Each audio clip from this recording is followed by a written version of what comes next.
Sir आपका mic mute है।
बेटा आपको आवाज आ रही है सबको?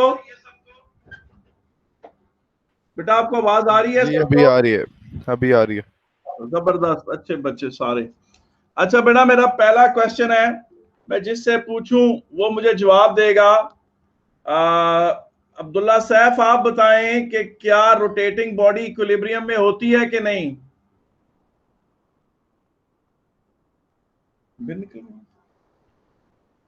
क्या रोटेटिंग बॉडी इक्विलिब्रियम में होती है कि नहीं?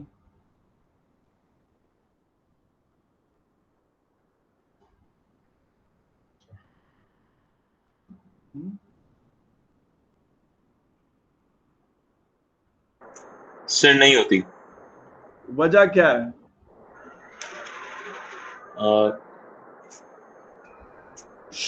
सर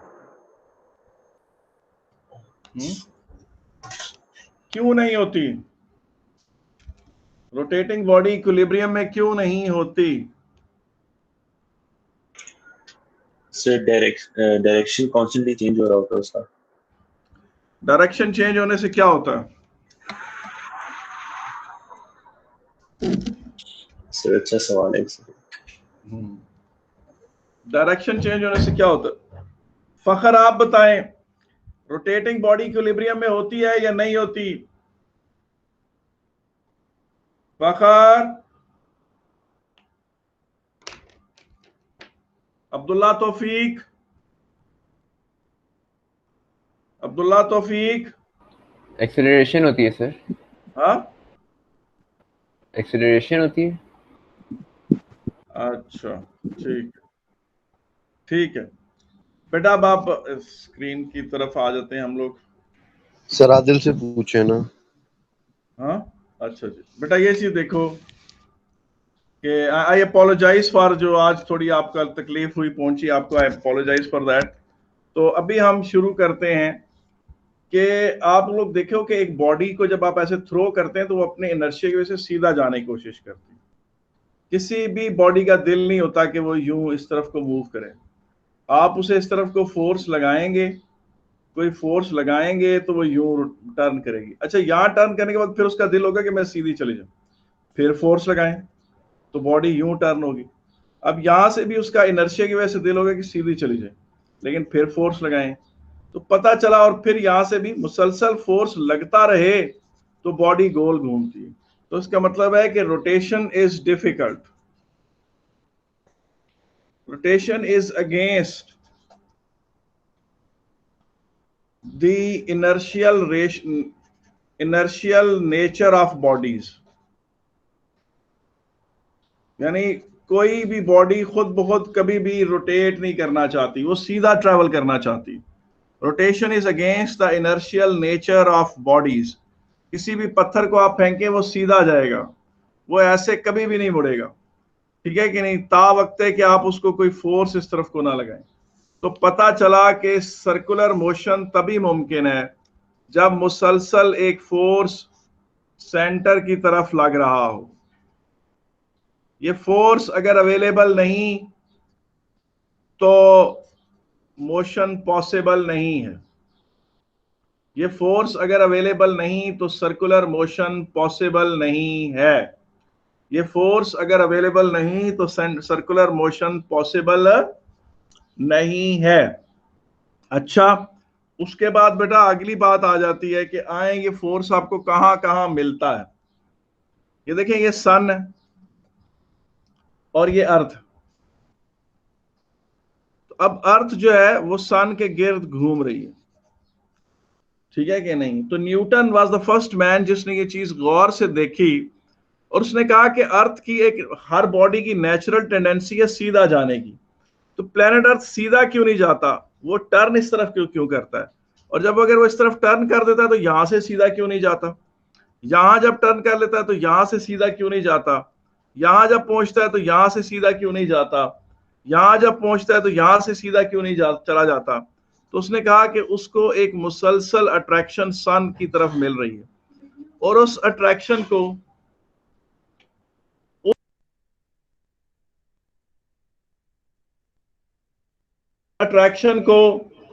ग्रेविटेशनल अट्रैक्शन कहते हैं। बेटा आपको वीडियो नजर आ रही है सबको कि नहीं? जी सर, आ रही है। अच्छा, इसको बेटा कहते हैं ग्रेविटेशनल अट्रैक्शन। क्या कहते हैं?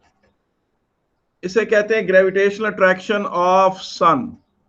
और बेटा gravitational attraction of sun provides earth the necessary centripetal force.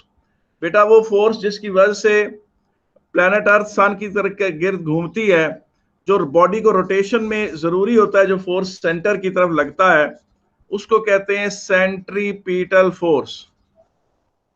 Centripetal force. अब यहां पर प्लैनेट अर्थ को सन सर अट्रैक्ट कर दोबारा रहा है पूछिए। ग्रेविटेशनली। तो sir gravitational attraction is providing the necessary centripetal force. Gravitational attraction of sun is providing earth the necessary centripetal force बेटा, ठीक है। gravitational attraction is providing earth the necessary centripetal force and it is due to this reason earth is rotating around sun। अब अगर फर्ज करें सन की attraction अगर week हो जाए तो अर्थ आस्ता आस्ता स्पाइरल आउट करना शुरू कर देगी, ऐसे करके बाहर जाना शुरू हो जाएगी। और अगर सन की ग्रेविटेशन अट्रैक्शन स्ट्रांग हो जाए तो प्लैनेट अर्थ यूं स्पाइरल इन करती हुई अंदर जा गिरेगी बर्निंग सन के। मगर इस वक्त सन की अट्रैक्शन उसे सिर्फ उतनी रोटेशन प्रोवाइड कर, उतनी फोर्स ऑफ अट्रैक्शन प्रोवाइड करती है जो उसको एक सर्कल में रोटेट करने के लिए काफी है। इसी तरह से देखें कि ये एक प्रोटॉन है हाइड्रोजन का, ये एक इलेक्ट्रॉन है जो एस ऑर्बिटल में रोटेट कर रहा है। और इसमें भी यही बात है कि ये इलेक्ट्रॉन अपने इनर्शिया की वजह से सीधा चला जाए, यहां पहुंचे तो यहां से इस तरह चला जाए, यहां पहुंचे तो यहां से इस तरफ को चला जाए। मगर ये इसलिए रोटेट करता है कि इसे जो न्यूट्रॉन है या सॉरी जो प्रोटॉन है सेंटर का, वो अट्रैक्ट कर रहा है। अगर वो अट्रैक्ट ना करे तो ये अट्रैक्शन ये पॉसिबल नहीं है। ये रोटेशन जो है ये फिर पॉसिबल ना हो अगर एक फोर्स ऑफ अट्रैक्शन अवेलेबल ना हो। इसमें ये होगा कि electric force of attraction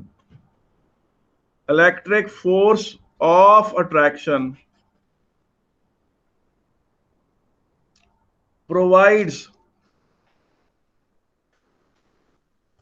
the necessary centripetal force to electron.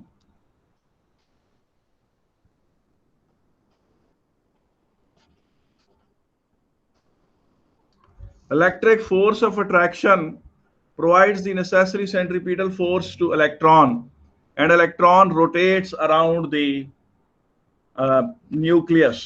तो इसका मतलब है कि आपको सेंटर की तरफ एक फोर्स चाहिए होता है। अच्छा, अब देखें ये सन है, अर्थ यूं घूम रही है, अर्थ को जो फोर्स सन लगा रहा है उसे कहते हैं सेंट्रीपिटल फोर्स। जवाब में जो फोर्स अर्थ सन पर लगा रही है, जो कि रिएक्शन फोर्स है न्यूटन थर्ड लॉ के मुताबिक, वो कहलाता है रिएक्शन फोर्स। और पुरानी बुक्स में उसको लिखते थे सेंट्रीफ्यूगल फोर्स, ठीक है कि नहीं? मगर हम उसको कहते हैं reaction force of the rotating body on the pivot या on the agent which provides it the centripetal force. ठीक है ना? रिएक्शन फोर्स क्या है?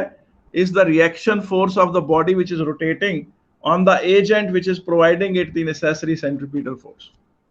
अब आगे चलते हैं। अब जब जाहिर है सेंटर की तरफ अगर कोई फोर्स लग रहा है तो एक्सेलरेशन भी हो रही होगी। आए अब हम एक्सेलरेशन के बारे में देखते हैं। ये देखिए, ये एक सर्कल है, इसमें यहां पर एक बॉडी की ये स्पीड हम दिखाते हैं 10 मीटर पर सेकेंड, और फिर उसकी स्पीड इस तरफ को हो गई 10 मीटर पर सेकेंड, और फिर उसकी स्पीड इस तरफ को होगी 10 मीटर पर सेकेंड, और फिर उसकी स्पीड इस तरफ को होगी 10 मीटर पर सेकेंड। तो अगर उसकी वेलोसिटी के बारे में देखें तो उसकी वेलोसिटी बार बार डायरेक्शन चेंज कर रही है। इसकी वेलोसिटी बार बार क्या कर रही है बेटा? डायरेक्शन चेंज कर रही है। तो आए देखते हैं कि इसमें क्या हिसाब किताब है एक्सेलरेशन का। तो अभी इसको अगर आप, मैं इसको थोड़ा सा बड़ा करके बताता हूं। ये देखें, ये मैंने इसको बड़ा कर दिया। अब आप इसे गौर से देखें कि यहां पर इसकी स्पीड थी या 10 मीटर पर सेकेंड, और यहां पर इसकी स्पीड थी 10 मीटर पर सेकेंड। ठीक है, इसकी स्पीड ये कम इस तरफ को, अलोंग एक्स एक्सिस इसकी स्पीड क्या हुई? कम होगी, और अलोंग वाई एक्सिस इसकी स्पीड इंक्रीज होगी। अगर आप देखें तो इसकी ये शुरू में इसकी स्पीड है 10 मीटर पर सेकेंड, और फिर इस तरफ को इसकी स्पीड है 10 मीटर पर सेकेंड। ये इसकी स्पीड 10 मीटर पर सेकेंड से कम होती होती जीरो की तरफ हुई, और इधर जीरो से इंक्रीज होती होती 10 मीटर पर सेकेंड पर होगी। आप कहेंगे कि सर इस तरह तो बॉडी नहीं मूव करती, बॉडी ने तो यूं मूव किया है। मगर आप इस जगह पर देखें तो अगर इसकी वेलोसिटी यूं है तो इसका एक कंपोनेंट ये बनता है और एक कंपोनेंट ये बनता है। तो इसका जो ये वाला कंपोनेंट है वो हमने यहाँ दिखा दिया, और इसका ये वाला जो कंपोनेंट है वेलोसिटी का वो हमने यहाँ दिखा दिया। जब बॉडी यहाँ पहुंची तो उसकी स्पीड वेलोसिटी ये हो गई, उसकी वेलोसिटी के ये दो कंपोनेंट हो गए, ये वाला कंपोनेंट इधर आ गया और ये वाला कंपोनेंट उठाकर हमने यहाँ रख दिया। तो इससे ये बात पता चली, दोबारा इसको बनाते हैं। यहाँ पर ये एक बड़ी सी इसकी मोशन है, यहाँ से जब उसकी स्पीड 10 मीटर पर सेकेंड थी और यहाँ तक सिर्फ एक क्वार्टर को दिखा रहा हूं मैं। तो आप ये चीज देखें कि उसकी स्पीड, इसको अगर आप एक्स एक्सिस कर लें और इसको आप वाई एक्सिस कह लें, तो उसकी स्पीड अलोंग एक्स एक्सिस 10 से कम होती होती जीरो की तरफ आई है। उसकी स्पीड 10 से जीरो होती आई है, और जीरो इस तरफ को जीरो से बढ़ते बढ़ते 10 की तरफ हो गई है। तो जब स्पीड डिक्रीज कर रही हो, आपने ओ लेवल में पढ़ा था कि किसी की इनिशियल स्पीड 10 मीटर पर सेकेंड ऐसे है और बाद में उसकी फाइनल स्पीड 5 मीटर पर सेकेंड है, तो चेंज इन जो उसका डिसेलरेशन वेक्टर है वो ये बनता है, ये उसका डिसेलरेशन वेक्टर बनता है। और इसी तरीके से अगर उसकी इनिशियल स्पीड ये है 5 मीटर पर सेकेंड है और उसकी फाइनल स्पीड 10 मीटर पर सेकेंड है, तो उसका एक्सेलरेशन का वेक्टर जो है वो ये बनता है, ये उसका एक्सेलरेशन वेक्टर बनता है। अब आप देखें, वापस इस डायग्राम पर आ जाएं। जब इस पॉइंट को P कह लें, इस पॉइंट को Q कह लें, जब उसकी इस वेलोसिटी यूं मूव करके यूं आई है, तो उसकी speed velocity has decreased from 10 to 0 along x axis. Its velocity has decreased from 10 to 0 along x axis, क्योंकि जब वो यहाँ when it is moving in this direction, it's not moving along x axis. when it's moving like this, it's not moving like this. So that means when it was moving, when it turned from P to Q, its velocity decreased from 10 to 0 along x axis. उसको एक बड़ी deceleration मिली along x axis, जो हम velocity के opposite plot करेंगे. और उसकी speed 0 से 10 हो गई along y axis, उसको एक acceleration मिली along y axis. और इन दोनों का जो रिजल्टेंट है वो towards the centre of the circle है. Hence a body rotating in a circle is accelerating towards the center of the circle. आगे देखें इसको. अब इसकी वेलोसिटी यहाँ कंसीडर करें 10 मीटर पर सेकेंड, और कंसीडर करें कि बॉडी यहाँ से यूं आई है. जब वो यहाँ से यूं आ रही थी तो उसकी स्पीड 10 से डिक्रीज करते करते 0 हो गई, और यहाँ पर 0 से इंक्रीज करते करते 10 हो गई. इसको इस तरफ को एक एक्सेलरेशन मिली और इस तरफ को एक डिसेलरेशन मिली, और इन दोनों का resultant towards the centre of the circle था. तो इस तरह से हम कह सकते हैं कि a body which is rotating in a circle is always accelerating towards the centre of the circle. और उसकी जो ये वाली एक्सेलरेशन है, ये सेंट्रीपिटल एक्सेलरेशन कहलाती है. बेटा सेंट्रीपिटल एक्सेल, और यहां से भी आप बेशक देख सकते हैं. आगे यहां पर उसकी स्पीड ले लेते हैं 10.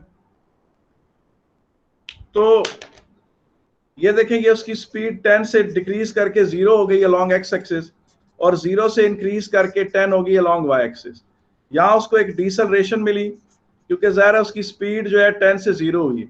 जब स्पीड डिक्रीज कर रही हो तो एक्सेलरेशन वेक्टर हम वेलोसिटी के ऑपोजिट ड्रॉ करते हैं, और यहाँ उसकी स्पीड 0 से 10 हो गई तो हम एक्सेलरेशन वेक्टर यूं ड्रॉ करते हैं.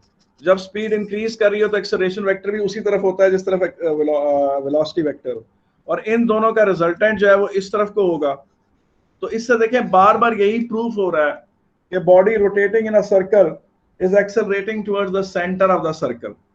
अब यहाँ पर देखेंगे इसकी स्पीड, जब ये बॉडी यहाँ से घूमकर यहाँ गई, तो जब यहाँ पहुंची तो इधर तो नहीं ना जा रही थी, इसका मतलब इधर से यूं घूमकर यहाँ पहुंची तो उसकी ये स्पीड डिक्रीज करके 0 हो गई, और यहाँ से इंक्रीज करके फिर 10 पर आ गई. तो उसको यहाँ फिर एक डिसेलरेशन मिली और इस तरफ को एक एक्सेलरेशन मिली, और इन दोनों का रिजल्टेंट जो है वो इस तरफ को आ गया. तो ये बात फिर बेटा प्रूव हो गई कि body rotating in a circle is accelerating towards the center of a circle, and this acceleration is called centripetal acceleration. Sir जी जी. अगर कोई अनबैलेंस फोर्स हो और वो बहुत थोड़े से टाइम के लिए एक्ट करे इस पर, तो उसके बाद क्या ये इसी सर्कुलर मोशन में उस फोर्स के लगने के बाद एक्ट करेगा या नहीं करेगा? एग्जांपल मेरी ये थी कि मतलब अगर अर्थ है, अगर कोई भी सपोज करें छोटा मोटा मीटियर आके उसे लगता है, तो ऐसा हो सकता है कि मतलब वो सन के अराउंड रोटेट करना छोड़ दे. अच्छा, ये सैफुल्लाह आपने अच्छा पॉइंट उठाया है, आपका माशाल्लाह अच्छा पॉइंट आपने उठाया. इसका जवाब आप सुन लें बेटा. इसका जवाब ये है कि ये सन है, ये अर्थ उसके गिर्द घूम रही है. पहली बात तो ये है कि अर्थ ऑलरेडी एक्सेलरेट कर रही है, और वो acceleration toward the centre of circle है, सेंटर ऑफ द सर्कल है, यानी टुवर्ड सन है. तो that means when a body is rotating, when this planet earth is rotating, हम कहेंगे it is following towards the sun. When a body rotates, it has acceleration towards center. A resultant force is acting on it. अब कोई और meteor इसे आकर लगे और वो थोड़ा फोर्स लगाए, तो उससे ये होगा कि इसका पाथ थोड़ा डिस्टर्ब हो जाएगा, ऐसे हो सकता है, या फिर वो बाद में एडजस्ट कर लेगी अपने आप को. माजी में भी मीटियोर सन अर्थ को आकर लगते रहे हैं, उससे अर्थ का सिर्फ पाथ थोड़ा सा चेंज हो जाता है, जरा सा, बहुत नहीं. लेकिन अगर बहुत ही मैसिव मीटियोर इसे आकर लगे तो क्वाइट पॉसिबल कि ये अपना सर्कुलर ट्रैक छोड़ दे.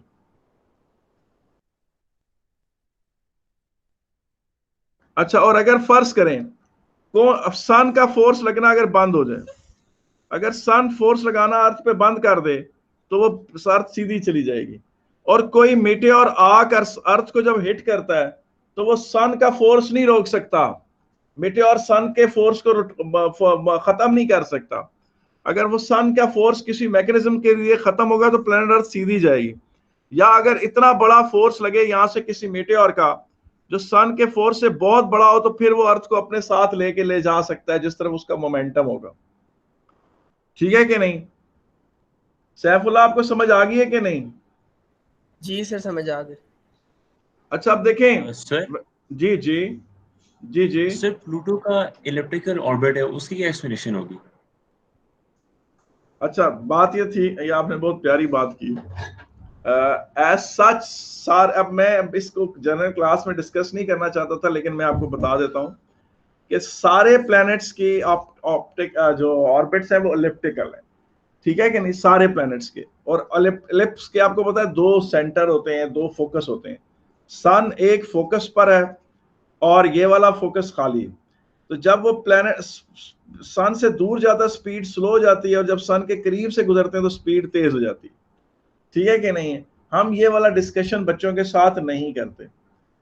खाली प्लूटो का सिर्फ ये है कि उसके एलिप्स ज्यादा प्रोमिनेंट है, मगर बाकी सारे जो प्लैनेट्स हैं उन सब के भी ऑर्बिट्स परफेक्टली सर्कुलर नहीं है, वो भी ऑलमोस्ट एलिप्टिकल हैं, और उनके एलिप्स में भी थोड़ी बहुत चेंजेस आती रहती हैं, माइनर सी उसमें वेरिएशंस आती रहती हैं, और यूं रोटेशन हजारों साल से चल रही है। ठीक है कि नहीं? ठीक है सर। और कोई क्वेश्चन तो नहीं है इसमें? ठीक है कि नहीं? अच्छा जी, अब अगली बात मैंने आपसे करनी थी वो ये है कि हमने ये बात तो तय हो गई कि जनाब बॉडी जो है वो सेंटर की तरफ हमेशा रोटेट एक्सेलरेट करती है। अच्छा, when a body is rotating, when body is rotating, we say that it is accelerating towards center of circle। बेटा इसी के लिए एक और नोटेशन बोली जाती है कि it is falling towards the center of the circle। it is falling towards,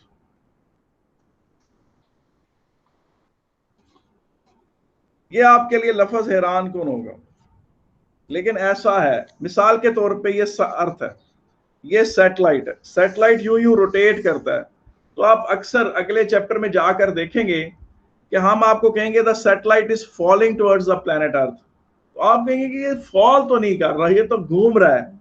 लेकिन जो घूम रहे हैं they are accelerating towards the centre of earth, and their centripetal acceleration is equal to the value of g at that point। acceleration due to gravity के बराबर ही होती है उनकी centripetal acceleration। तो हम कहते हैं they are falling towards the planet earth। ये वाली नोटेशन आपको बहुत ज्यादा इस्तेमाल करेंगे तो आपने इससे कंफ्यूज नहीं होना। moon is also falling towards planet earth, earth is falling towards sun, earth is, ये लफ्ज बोलेंगे, anything which is rotating, it is, they say that it is falling towards the center of the circle because it is continuously changing direction towards center। हर दफा वो body जो है सीधा जाना चाहती मगर यू हो जाती, सेंटर की तरफ मुड़ती है, यहां से फिर सीधा जाना चाहती है, फिर सेंटर की तरफ मुड़ती है, यहां से फिर सीधा जाना चाहती है, फिर सेंटर की तरफ मुड़ती है। तो accelerating towards the center is like saying that it's falling towards the center of the circle। falling का लफ्ज आप सैटेलाइट्स के लिए बहुत ज्यादा इस्तेमाल कर सकते हैं।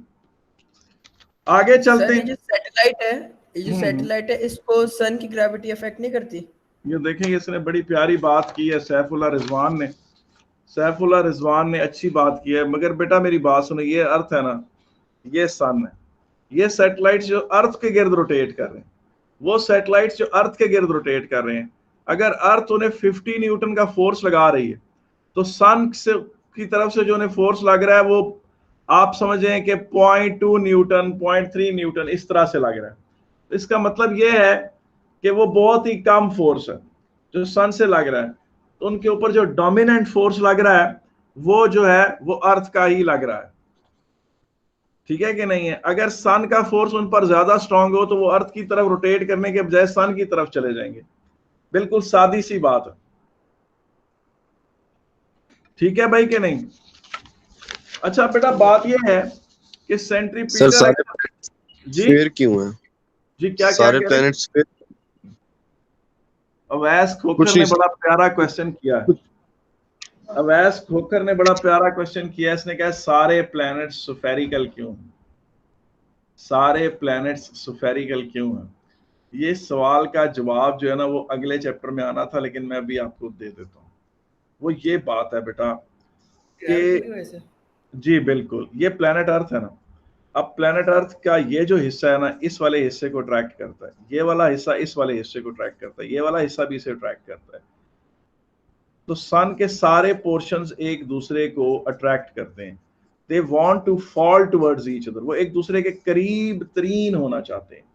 जब वो एक दूसरे के करीब तरीन होना चाहते हैं ना, तो अगर अर्थ जो है वो फर्ज करो क्यूबिकल होती, तो ये वाला हिस्सा इस हिस्से से ज्यादा दूर होता। इसका भी दिल था कि मैं नजदीक आऊं, और वो ये वाला इस वाले हिस्से को ये पुश करके ये अंदर आने की कोशिश करता है, इस वाले हिस्से को, और इस वाले हिस्से को कहता है मेरे लिए भी जगह बनाओ। इसी कोशिश में, सारी ग्रेविटेशनल अट्रैक्शन की कोशिश में, फिर एक स्फेरिकल बॉडीज जन्म ली। स्फेरिकल बॉडी की खूबी ये होती है कि उसकी surface to volume ratio least होती है। उसकी सरफेस टू वॉल्यूम रेशियो क्या होती है? लीस्ट होती है। इसका मतलब है कि उसके सारे पार्टिकल्स अंदर की तरफ गिरना चाहते हैं, सारे पार्टिकल्स सेंटर की तरफ मूव करना चाहते हैं, क्योंकि सारे पार्टिकल्स एक दूसरे को ग्रेविटेशनल अट्रैक्शन देते हैं, और ग्रेविटेशनल अट्रैक्शन की वजह से the only geometrical body, the only geometrical shape which has got least surface to volume ratio, वो बेटा स्फेरिकल होती। इसलिए सारी बॉडीज स्फेरिकल हैं।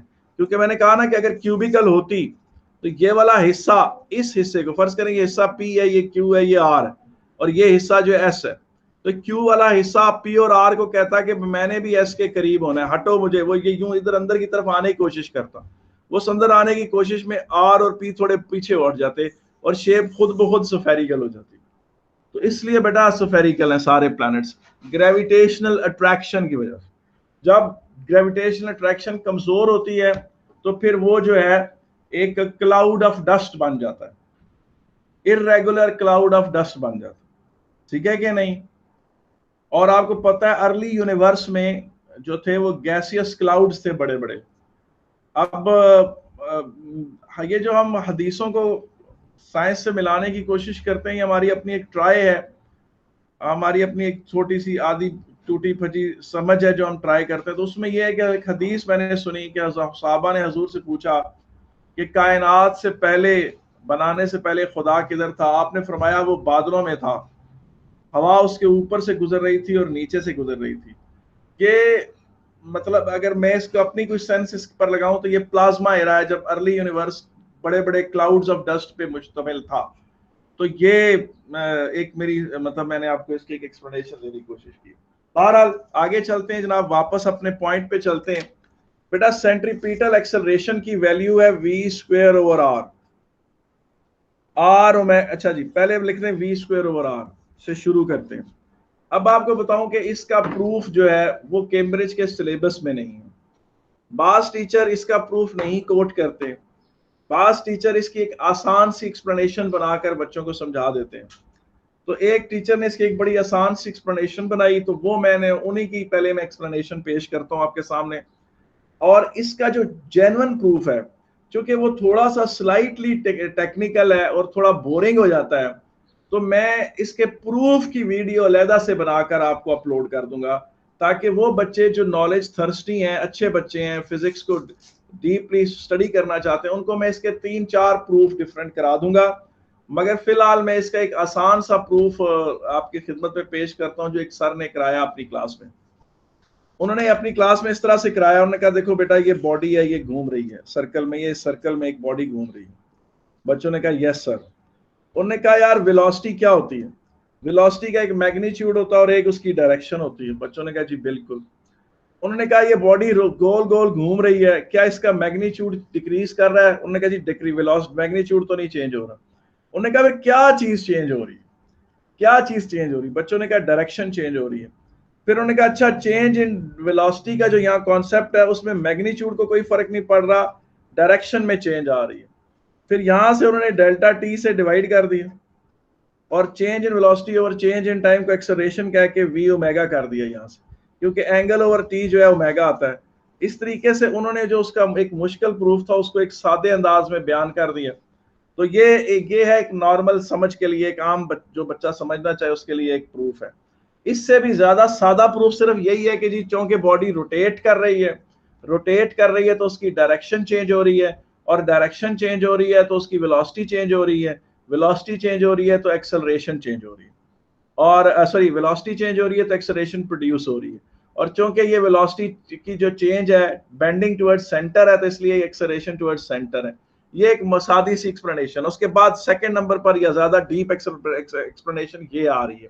इसमें फिर सर ने जो है v is equal to r omega के लेके ओमेगा को v ओवर r से रिप्लेस कर दिया, और यूं सर ने ना इसको प्रूफ कर दिया बड़े आराम से। लेकिन इसका जो अच्छा जेन्युइन प्रॉपर प्रूफ है वो मैं आपको, जो प्रॉपर बास टीचर वो भी कराते हैं, वो मैं चूंकि कैम्ब्रिज के कोर्स में नहीं है, और इवन आप एफएससी के एंट्रेंस टेस्ट देंगे तो उनमें भी नहीं, वो प्रूफ तो नहीं मांगा जाएगा मल्टीपल चॉइस में, तो मैं आपको उसको एक सेपरेट वीडियो में अपलोड कर दूंगा उसको। तो ये जनाब एक्सेलरेशन का इस तरह से प्रूफ बन गया। अब आए देखें सेंट्रीपिटल एक्सेलरेशन को आप पहले से जानते हैं, आपने v is equal to r omega पढ़ा हुआ है ना, v is equal to r omega. फिर आपने ये भी पढ़ा हुआ है कि omega is equal to v over r, इसी को शिफ्ट कर दें। फिर ओमेगा आपको पता है 2 पाई ओवर कैपिटल T भी है, और आपको पता है टाइम पीरियड 1 ओवर फ्रीक्वेंसी के भी बराबर है, तो ओमेगा जो है वो 2 पाई f के भी बराबर है। तो सेंट्रीपिटल एक्सेलरेशन को आप सिंबल a से भी डिनोट कर सकते हैं, और सेंट्रीपिटल एक्सेलरेशन को अभी आपने पढ़ा v ओमेगा, तो ये इसका एक फार्मूला बन गया, ये इसका एक स्टाइल हो गया, ये आपको जुबानी याद होना चाहिए। फिर v ओमेगा की जगह v ओवर r डाल दें यहां से, तो ये एक्सेलरेशन किसके बराबर हो गई, v स्क्वायर ओवर r। तो ये जनाब आपके पास 2 पार्ट हो गया इसका। उसके बाद आगे देखें, अगली बात ये आ रही है कि इसी को आप यहां वापस लें, acceleration is equal to v omega, v की जगह r ओमेगा डाल दें, एक्सेलरेशन r ओमेगा स्क्वायर हो जाती। अब एफएससी की किताबों में ये लिखा हुआ है कि रेडियस का वेक्टर आउटवर्ड होता है और एक्सेलरेशन का वेक्टर इनवर्ड होता है। तो इसी चीज को वो वेक्टर की फॉर्म में जब लिखते हैं तो यूं लिखते हैं कि जनाब रेडियस के वेक्टर के साथ जब इसको जो एक्सेलरेशन के वेक्टर को लिंक करें तो वो एक नेगेटिव साइन पुट कर देते हैं। ये कहना चाहते हैं कि रेडियस का वेक्टर आउटवर्ड है, एक्सेलरेशन का वेक्टर इनवर्ड। रेडियस का वेक्टर आउटवर्ड है, एक्सेलरेशन का वेक्टर इनवर्ड। अच्छा जी, इसी में ओमेगा की जगह आप 2 pi over capital T put कर दें, तो सेंट्रीपिटल एक्सेलरेशन को आप इसके बराबर कर दें। इसी तरह से यानी अब आपके पास सेंट्रीपिटल एक्सेलरेशन क्या होगी, 4 pi square r over capital T square. अच्छा बेटा मेरी बात सुने, जिस बच्चे का रट्टा अच्छा होता है ना उसी की सब चीजें अच्छी होती हैं। तो अगर आप समझते हैं कि आपको ये याद करने में मुश्किल है, आप इसका एक चार्ट सा बनाकर उधर चिपका दें जहां बैठ के पढ़ते हैं। इस तरह चीजें बगैर मेहनत के याद हो जाती हैं। जब चीजें बगैर मेहनत के याद हो जाती हैं तो फिर आप उनको आराम से कर सकते हैं। तो acceleration is equal to 4 pi square r f square, यूं कर लें इस तरह से। ये आपके पास ये भी सेंट्रीपिटल एक्सेलरेशन का एक फार्मूला हो गया, क्योंकि आपने t को 1 ओवर f से रिप्लेस किया तो वो ऊपर f इधर आ गया जनाब। ठीक है, ये जनाब आपके पास। अब दोबारा अगर आप कहते हैं तो मैं सेंट्रीपिटल एक्सेलरेशन के बारे में आपको बता देता हूं कि आप से कोई पूछे कि बॉडी कैसे सेंटर की तरफ एक्सेलरेट कर रही है, तो बहुत सादी सी एक्सप्लेनेशन तो ये है कि आप कहें कि जी body is rotating in an in a circle, its direction is changing. When its direction is changing, it is accelerating, and this change of direction takes place towards the center, hence the body is accelerating towards the center of the circle. जो बच्चा ये वाली explanation देगा उसको 4 में से 2 या बास टीचर 3 नंबर दे देंगे।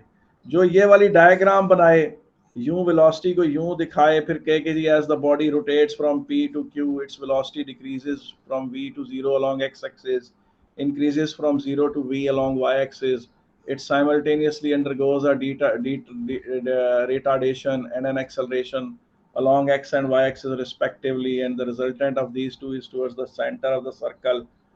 Hence a body is rotating in a circle is accelerating towards the center of circle. तो ये बहुत अच्छी उसकी एक्सप्लेनेशन है, 4 में से 4 नंबर से मिलेंगे। अब इसी तरीके से इसका प्रूफ नहीं आएगा, वो मैंने आपको इसका सादा प्रूफ आपको सर की जुबानी बता दिया कि उन्होंने इस तरह कहा जी कि बॉडी रोटेट कर रही है तो मैग्नीट्यूड तो चेंज नहीं हो रहा, इस बॉडी की वेलोसिटी भी है, डायरेक्शन भी है, ऐसे करके उन्होंने क्लास में लिखा। फिर कहा इसके अंदर जो चेंज आ भी रही है वो मैग्नीट्यूड की वजह से तो नहीं आ रही है, ये चेंज इन डायरेक्शन की वजह से आ रही है। और फिर उन्होंने यहीं से उसको टाइम से डिवाइड करके बता दिया कि एक्सेलरेशन इज इक्वल टू। अब ये एक जेन्युइन प्रूफ नहीं है, लेकिन इसमें उन सर का कोई कसूर नहीं, इसलिए नहीं कसूर उनका कि बच्चे पर टीचरों को प्रेशराइज करते जी कि आप हमें आसान करके समझाएं, पर आसान करने के चक्करों में फिर चीज खराब हो जाती है। बात चीजें हैं वो टेक्निकली इनहेरिटली मुश्किल है, और वो मुश्किल है, और आपको जब तक आप ज्यादा अपने आप को आपका खून नहीं जलाएंगे, खपेंगे नहीं उनके ऊपर, तकलीफ नहीं उठाएंगे, तो वो आपको चीजें क्लियर नहीं होती। तो बहरहाल इसका एक जेन्युइन प्रूफ जो है वो मैं इंशाल्लाह मैं क्लास में करा दूंगा। तो सेंट्रीपिटल एक्सेलरेशन, अब आप मुझे बताएं कि न्यूटन सेकंड लॉ के मुताबिक वो जो सेकंड लॉ के मुताबिक जो सेंटर की तरफ फोर्स लग रहा है जिसकी वजह से बॉडी गोल गोल घूम रही है, वो F = ma से दिया जाता है, और फिर मास और एक्सेलरेशन की जगह आप v²/r डाल दें, या आप एक्सेलरेशन की जगह v ओमेगा डाल दें, या आप उसकी जगह r ओमेगा² डाल दें, या आप उसकी जगह 4π² r/t² डाल दें, साथ m भी आ रहा है, या फिर आप इस तरह करें m 4π² r/f² कर दें। ये सारे आपको पता होने चाहिए, ये सेंट्रीपिटल फोर्स के फार्मूले हैं। और एक सर ने बहुत अच्छी बात की, मुझे उनका बड़ा तरीका पसंद आया, उनके नोट्स में मैंने देखा, वो कह रहे थे कि जनाब अगर एक फोर्स इस तरफ को लग रहा है और एक फोर्स इस तरफ को लग रहा है, अगर बॉडी यूं घूम रही है इस तरफ को ऊपर की तरफ जा रही है, तो ये बात कंफर्म है कि ये F1 F2 से बड़ा है। फिर उन्होंने आर्ग्यू किया कि किसी भी टाइम पर किसी भी जगह पर बहुत सारे फोर्सेस अगर बॉडी पे लग रहे हैं तो ये बात तय है कि इनवर्ड फोर्स आउटवर्ड फोर्स से बड़ा है। क्यों बड़ा है? क्योंकि देखें अगर एक बॉडी यूं यूं घूम रही है, यहाँ पहुंची, यहाँ एक फोर्स उसे इधर लग रहा था, एक फोर्स इधर लग रहा था, ये वाला फोर्स इस वाले फोर्स से बड़ा होगा तो वो ऊपर की तरफ उठेगी ना, क्योंकि अगर ये दोनों फोर्स बराबर होंगे तो वो सीधी चली जाएगी। ये वाला फोर्स इससे बड़ा होगा तो वो नीचे चली जाएगी, ये वाला फोर्स इससे बड़ा होगा तो वो ऊपर की तरफ उठेगी। उन्होंने अपनी क्लास में लिखवाया, और जो कि मुझे बहुत अच्छा लगा, उन्होंने लिखा in minus out is equal to ma।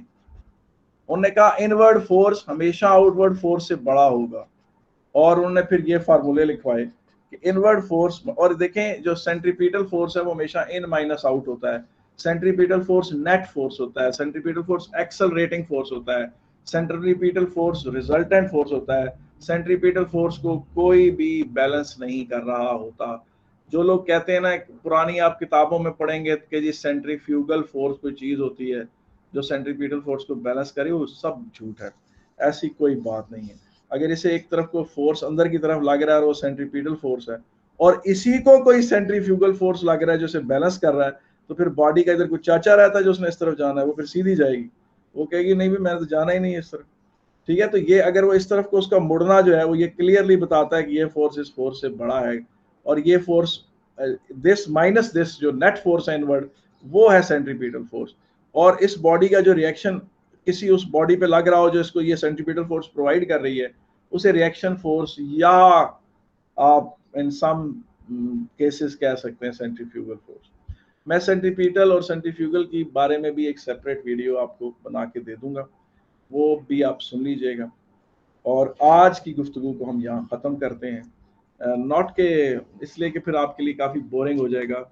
अच्छा जी, अच्छा ये देखें, सैयद इबाद हैदर द जीनियस ने क्वेश्चन पूछा है कि ये जो फार्मूले में आप मास लगा रहे हैं ये किसका मास है? बहुत प्यारा क्वेश्चन है। ये उस बॉडी का मास है जो घूम रही है। अगर आपने ये फार्मूला मून पर लगाया, मून जो सर्द के गिर्द घूम रहा है, तो ये फार्मूला यहाँ मास ऑफ मून आएगा। और अगर अर्थ जो है वो सन के गिर्द घूम रही है तो यहाँ पर मास ऑफ अर्थ आएगा। और अगर आपने सन के ऊपर लगाया, वो सेंटर ऑफ गैलेक्सी के गिर्द घूम रहा है, तो यहाँ मास ऑफ सन आएगा। यहाँ पर मास उसका आएगा ये देखें जी, मोहम्मद इब्राहिम द जीनियस ने एक बात पूछी है कि जहां एम वी आ रहा है उसकी जगह मोमेंटम लिख सकते हैं। जी बिल्कुल लिख सकते हैं, बिल्कुल लिख सकते हैं बेटा। और किसी ने कोई क्वेश्चन पूछना हो तो मैं हाजिर हूं।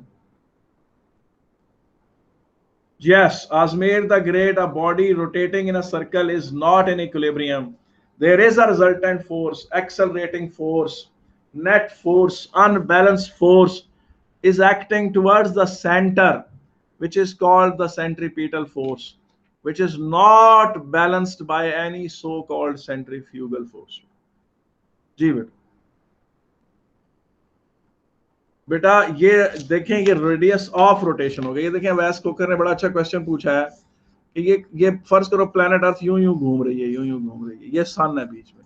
तो बेटा जो फार्मूले में रेडियस आ रहा है वो अर्थ का रेडियस नहीं, सन का रेडियस नहीं, उस सर्कल का रेडियस है जिस सर्कल को अर्थ फॉलो कर रही है।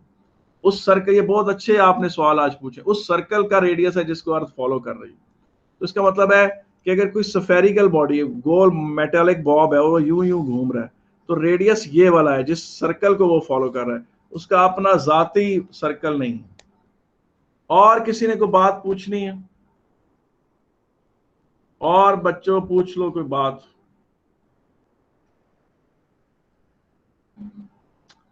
कोई और जो पूछे कोई सवाल।